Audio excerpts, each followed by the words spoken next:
શ્રી વલ્લભાધીશ કી જય.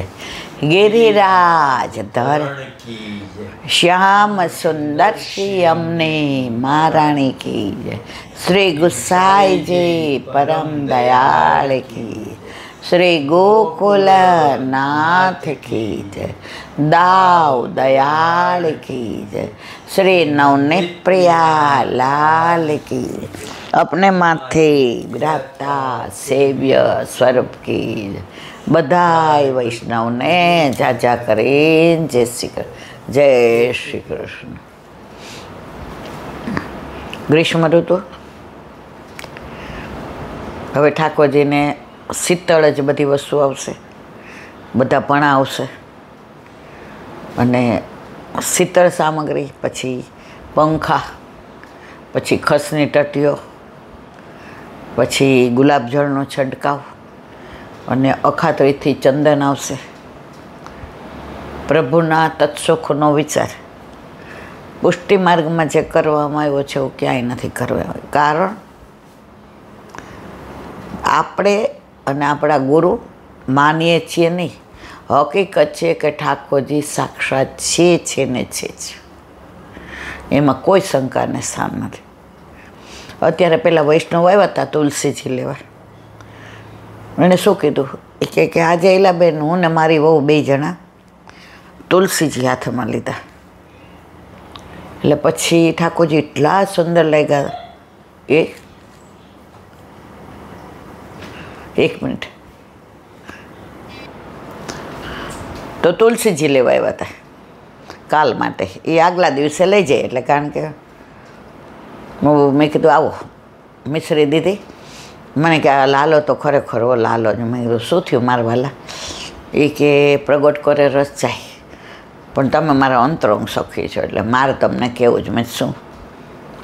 એ કે ઠાકોરજીને હું મારી બહુ રોજ પૂછીએ કે મારા વાલા આજે છા કરો ક્યાં પધારશો, ગાયો ચરાવવા કયા વનમાં જશો?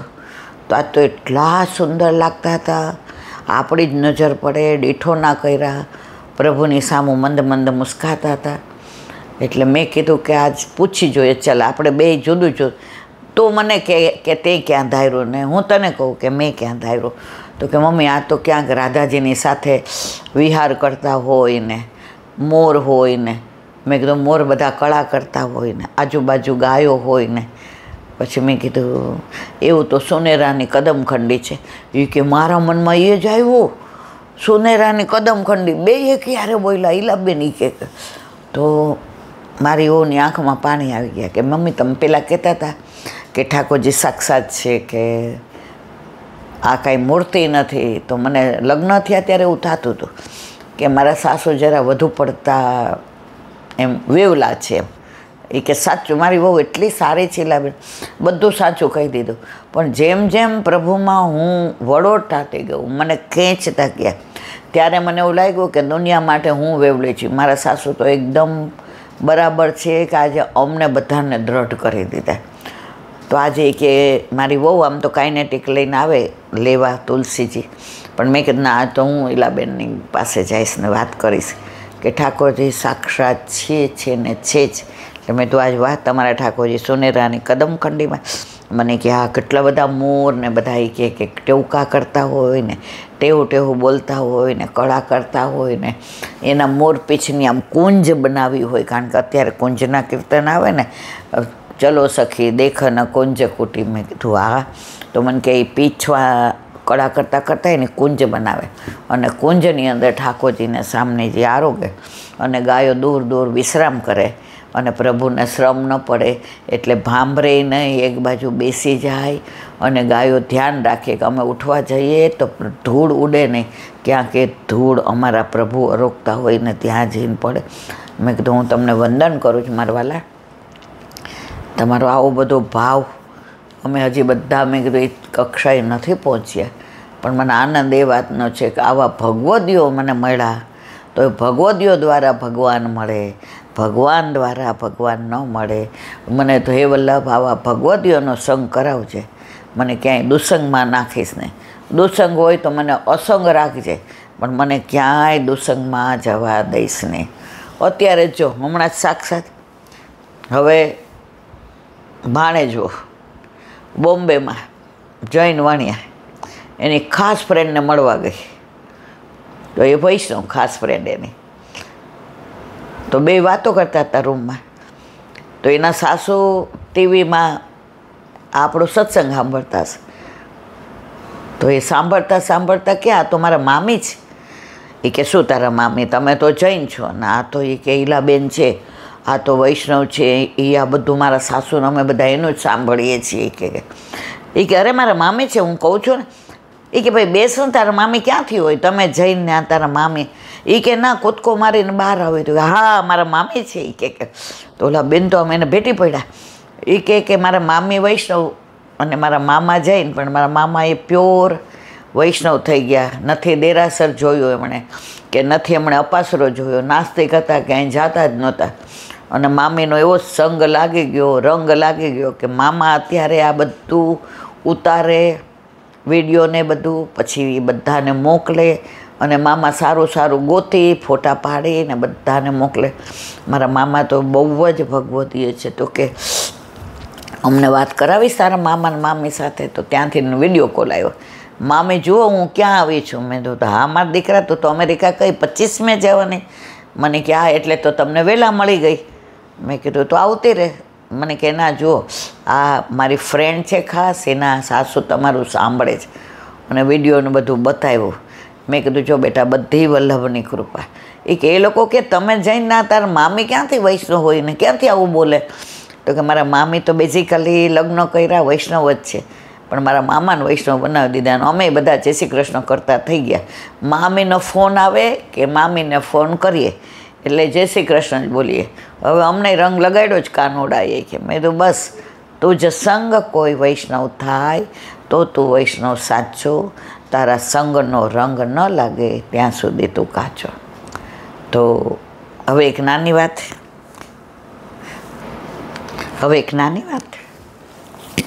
અંગ્રેજોના સમયની સાચી બની ગયેલી હકીકત. અંગ્રેજો એટલે કંઈ 1000 વર્ષ પહેલાં નહીં, હમણાં 100-150 વર્ષ પહેલાંની સાચી બની. એક પવનપુત્ર દાસ કરીને બ્રાહ્મણ હતા, હાવ ભાબડ પુત્ર. બહાર બેઠા રામ રામ સીતારામ, રામ લક્ષ્મણ જાનકી, જય બોલો હનુમાન કી. રામ રામ સીતારામ, રામ લક્ષ્મણ જાનકી, જય બોલો હનુમાન કી. એને આમ હનુમાનજીની કોઈ વાત કરે તેને બહુ ગમે, પણ એ પોતે ભણેલ નહીં. એને હનુમાનજીનું ચરિત્ર નહીં ખબર. એને રામાયણે આમ ટૂંકમાં ટુકડે ક્યાંક થતી હોય તો સાંભળી હોય. કોઈ રામની વાતો કરતા હોય તો આમ કરીને બેસી જાય. હવે એની બાજુમાં એક ઓફિસર રહેતા હતા. તો એણે કીધું કે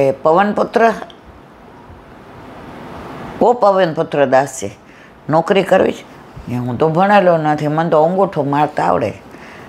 કે તમારે એવી જ નોકરી કરવાની. કે શું?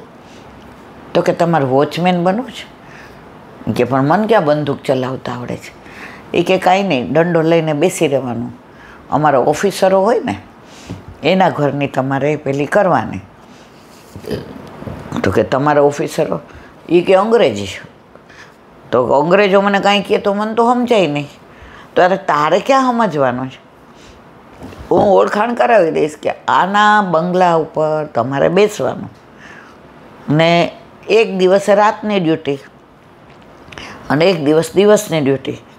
એટલે તમારે રાતને ઉજાગરો થયો હોય તો બીજા દિવસે સૂઈ રહેવાય. અને પગાર આટલો. ઓલો કે ધો આટલો બધો પગાર મારે શું કરવાનો? તો આટલો બધો પગાર? એ કે તો જે કાયદેસર જે બધાને દેતા હોય ને એ તમને દે. તો કે મને બીજું નહીં આવડે. કે બહાર બેસતા આવડે? કે હા. કે દંડો આમાં મારવાનો, કોઈ આવે પૂછવાનું કોનું કામ? એ કે મને પણ એ કે હિન્દી આવડશે, મને ઇંગ્લિશ. કે હિન્દી તો આવડે ને? તો કે હા. કોઈને પૂછ્યા વિના જવા નહીં દેવાનું. કોઈ આવે એટલે કહેવાનું ઊભા રહો સાહેબને પૂછી આવો. એને કહેવાનું ચિઠ્ઠીમાં નામ લખી દો. એટલે એ તમને નામ લખી દે એટલે તમારે અંદર કહીને કહેવાનું કે હા. તો કે યસ એટલે હા આવવા દો, નો એટલે તમારે નહીં આવવા દેવાનું. કે યસ એટલે હા, નો એટલે ના, યસ એટલે હા, નો એટલે ના. રામ રામ સીતારામ, રામ રામ એ કે આવું બધું નહીં બોલ બોલ કરવાનું. હું તો આખો દિવસ બોલીશ રામ રામ સીતારામ, રામ લક્ષ્મણ જાનકી જય બોલવાનું. એ કે એ મનમાં બોલવાનું. ઓલાની સામે હોય ને ત્યારે શું કહેવાનું? Yes no. એ કે એમને નહીં બોલ બોલ કરવાનું. કોઈ મળવા આવે ને તો ઓલું કહેવાનું નામ લખી દો, એટલે એ તમને લખી દે. પછી અંદર જવાનું તો ઓલા એમ કે યસ મોકલો, નો એટલે કહેવાનું કે સાહેબે ના પાડી છે, નો. બીજું કાંઈ સાહેબ બાહેબ નહીં, તમારે કહેવાનું નો, યસ નો, યસ નો. પછી તો પાછા બહાર આવે એટલે કે રામ રામ સીતારામ, રામ લક્ષ્મણ જાનકી જય બોલો હનુમાન, રામ રામ સીતારામ, રામ લક્ષ્મણ જાનકી જય બોલો હનુમાન. કે હવે તો ઓલાને મજા પડી ગઈ. હવે ઓલા તો બધા ખાવું પીવું બધું એવું જ હોય, એટલે એ તો એના ઘરે પાણી ન પીએ, એનું પાણી ભેગું લઈને જાય. અને એની આ બાજુમાં કૂવો હતો, તો ત્યાંથી કોઈ સિંચતું હોય તો પાણી પી લે. અને સવારે નાસ્તો કરીને જાય, સાંજે ઘરે આવીને જમે. ઓલા કે આ કે આપણને ક્યાં સમજે? ઓલો કાંઈ પૂછે એટલે કે રામ રામ સીતારામ, એટલે ઓલો કે હા ભાઈ આ જાણે. એ કે ઓલો ઇંગ્લિશ જાણે અને આને કાંઈ ખબર પડે ને. હવે એકવાર જતા હતા સાંજે ઘરે, તો રામાયણની કથા ચાલતી હતી.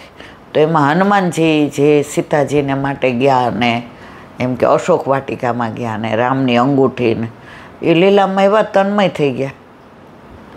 પછી બીજે દિવસે આવ્યા તો બહાર બેઠા હતા, તો આંખો બંધ થઈ ગઈ ને એને અશોક વાટિકા દેખાય ને સીતાજી બેઠેલા દેખાય ને રામ હનુમાનજી ઉપરથી ને મુદ્રિકા નાખે છે ને એને જોઈને સીતાજીની આંખમાં પાણી આવજે ને ઊંચે જો. આ બધી લીલા સાંભળી હતી. એ આંખો બંધ કરી તો નજર સામે દેખાય. હવે ઓલો નીકળો, કામ હશે, કારણ કે એક સ્ટેન્ડ અપ. ઓલો કાંઈ એને દેહાનું ભાન જ ભૂલી ગયા હતા. એ આ લીલામાં તન્મય થઈ ગયા. એટલે ઓય સ્ટેન્ડ અપ. સાંભળે હું? ઓલા એ દંડો હાથમાં હતો, તો આ તો તન્મય હતા. દંડો જેમ આસ્કરણ રાજાને ઓલા એ ભાલો માર્યો ને લોહી નીકળ્યો તોય ખબર ન પડી, એમ આને ન ખબર પડી. ઓલા એ તો 2-4 દંડા બરાબર માર્યા. ઓલો મૂર્છિત થઈને પડી ગયો. પછી એને બધાય ભેગા થઈને, તો ઓલા એ તો મૂર્છિત થઈ ગયો તો 2-4 વધુ માર્યા, લોહી લોહાણ થઈ ગયા. પછી નોકરીમાં કાઢી મૂક્યો. તો આ તો તન્મય છે એમાં રામ રામ સીતારામ, રામ લક્ષ્મણ જાનકી જય બોલો હનુમાન. કે ઘરે લઈ આવ્યા. હવે 2-3 દિવસે ભાનમાં આવ્યા. હવે ઓલાને રાતના એક એવો વાનર આવ્યો ને, આવીને દેવા વાળી કરી અને કાંઈ બીજું પોતાના નખ હતા એનાથી એને ફાડી ખાધો. અહીંયા જેટલું ઓલાને લોહી નીકળ્યું તેનાથી 10 ગણું આને નીકળ્યું. હવે પછી તો આ તો વાનરને બધા કાઢે તો જાય નહીં. આણે તો બંદૂક લીધી કે શૂટ કરી દો. તો જેટલી ગોળીઓ મારે ને તો વાનર હી એની સામે હશે, એને વાગે જ ને. એ કે આ તો કોઈ ઇંગ્લિશમાં કે માયાવી લાગે છે, આ ઇન્ડિયનના લોકો કાંઈક માયાવી છે કે. પછી દવાખાને ગયા. ડૉક્ટર જેમ દવા આપે એમ વકરે, જેમ દવા આપે એમ વકરે. મોટા ડૉક્ટરને બોલાવ્યા. એમ કરતાં 3 દિવસ થયા. હવે એને એમ થયું કે આ મને કેમ આવું થયું. એટલે રાતના સ્વપ્નમાં હનુમાનજીએ કહ્યું, તે મારા ભક્તને આવો હેરાન કર્યો, તે લોહી કાઢ્યું, તેને લાકડીએ માર્યો. એ તો મારી લીલામાં મસ્ત હતો. Oh God, now may do something for you. તો કે નો. હવે તો એના ઘરે જા, એની માફી માગ, એને સોરી કહી આવ, તો જ આ મટશે, નહીં તો આમાં આમાં વયો જઈશ. ઓલાને એમ થયું કે આવું તો કાંઈ થોડું, આ તો ઇન્ડિયનનું બધું અંધશ્રદ્ધા છે. બીજે દિવસે ડૉક્ટર આવ્યા કે સોરી, મારાથી આની દવા નહીં થઈ શકે, આ કયો રોગ છે મને ખબર જ પડતી નથી. સાંજે બીજા ડૉક્ટર આવ્યા, સોરી, હેલ્પલેસ. રાતના બધાએ કીધું હવે જાઓ. પછી ઘોડે સવાર થઈને ઓલાને ઘરે ગયા. ઓલાને તો ઝૂંપડું હતું, સારું થઈ ગયું હતું, એને તો માર્યું. આમ તો જેને રામ રાખે એને કોણ ચાખે. એકદમ સરસ થઈ ગયું હતું.